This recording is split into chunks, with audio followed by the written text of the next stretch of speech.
السلام علیکم ورحمۃ اللہ وبرکاتہ۔ اعوذ باللہ من الشیطان الرجیم، بسم اللہ الرحمن الرحیم، نحمدہ ونصلی علی رسولہ الکریم، اما بعد۔ آج ہم لوگ بھوت کے متعلق کچھ گفتگو کریں گے۔ عوام میں یہ بات پھیلی ہوئی ہے کہ بھوت کا وجود ہے۔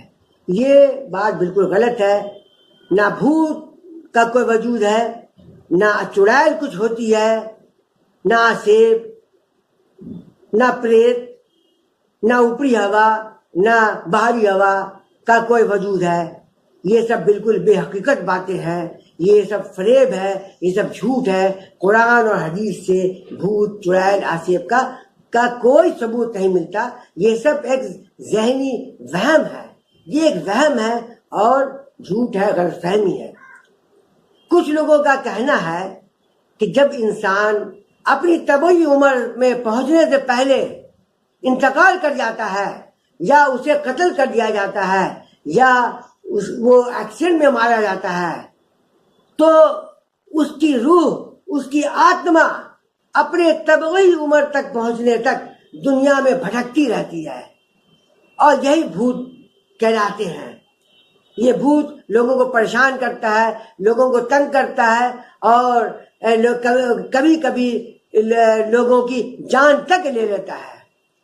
اگر عورت بھی تو چڑیل ہو گئی، آسیب ہو گئے، اسی طرح اوپری ہوا ہے، باہری ہوا ہے۔ یہ سب چیز لوگوں کے درمیان پھیلی ہوئی ہے، جو کہ بالکل غلط اور بالکل غلط ہے۔ کسی بھی انسان کی روح اس دنیا میں نہیں بھٹکتی، اور کوئی بھی انسان اپنے وقت سے پہلے نہیں مرتا ہے۔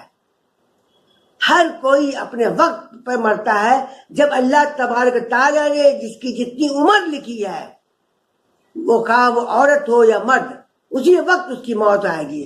خواہ تبھی موت مرے، چاہے بیماری سے مرے، یا اسے قتل کر دیا جائے، یا وہ ایکسیڈنٹ سے مرے، وہ اپنی عمر ہی پہ مرتا ہے۔ اتنی عمر اس کی اللہ نے لکھی تھی۔ کوئی اپنے وقت سے پہلے مر نہیں سکتا۔ یہ ہم مسلمانوں کا عقیدہ ہونا چاہیے۔ اس لیے یہ کہنا کہ اپنی طبی عمر تک روح بھٹکتی ہے، بالکل غلط اور بالکل غلط ہے، اور بھوت کا کوئی وجود نہیں، کوئی حقیقت نہیں۔ تمام کی روح مرنے کے بعد اللہ تبارک تعالیٰ کے پاس چلی جاتی ہے، وہاں علین اور سجین نامی جگہوں پہ رکھی جاتی ہے۔ کسی کو دنیا میں آنے کی اجازت نہیں، واپس آنے کی اجازت نہیں۔ اس لیے بھوت کا، آسیب کا، چڑیل کا، اوپری ہوا، باہری ہوا کی کوئی حقیقت نہیں، کوئی حقیقت نہیں۔ کچھ مولوی حضرات کہتے ہیں، وہ مولوی حضرات جو بھوت، پریت، آسیب، چڑیل کے قائل ہیں، اپنی بات کو سچ ثابت کرنے کے لیے ایک غلط طریقہ اختیار کرتے ہیں۔ وہ کہتے ہیں کہ بھوت دراصل جو ہے ہمزاد ہیں اور قارئین ہیں۔ ان کا کہنا ہے کہ ہر انسان کے ساتھ جو شیطان لگا رہتا ہے، اس کو بہکانے کے لیے، ورغلانے کے لیے، نیک کاموں سے دل اچاٹ کرنے کے لیے اور برائیوں کی طرف مائل کرنے کے لیے، جب وہ انسان مر جاتا ہے تو وہ شیطان جو اس کے ساتھ لگا رہتا تھا اس کی زندگی میں، وہ آزاد ہو جاتا ہے، اور وہ بھوت بن کر لوگوں کو پریشان کر، یہی شیطان بھوت بن جاتے ہیں، اور یہ قارئین بھوت بن جاتے ہیں اور لوگوں کو پریشان کرتے ہیں، لوگوں کو تنگ کرتے ہیں، اور کبھی کبھی لوگوں کی جان بھی لے لیتے ہیں۔ یہ تمام باتیں، ہمزاد کی اور قارئین کی باتیں سراسر غلط اور عقیدہ اور اسلامی قرآن اور حدیث کے تعلق سے تمام باتیں غلط ہیں۔ قرآن اور صحیح احادیث سے یہ بات قطعی ثابت نہیں۔ جب کوئی انسان مر جاتا ہے تو اس کے ساتھ لگا ہوا شیطان بھوت بن جاتا ہے۔ اس طرح کی باتیں نہیں ہیں، اس طرح کی باتیں نہیں کرنی چاہیے۔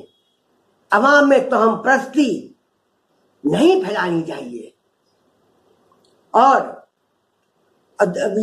ہم لوگوں کو بالکل یہ غور کرنا چاہیے کہ ہم تو ہم پرستی سے محفوظ رہیں، بھوت پریت کے عقیدے سے محفوظ رہیں. ان سے یہ سب باتوں کا اسلام میں کوئی گنجائش نہیں.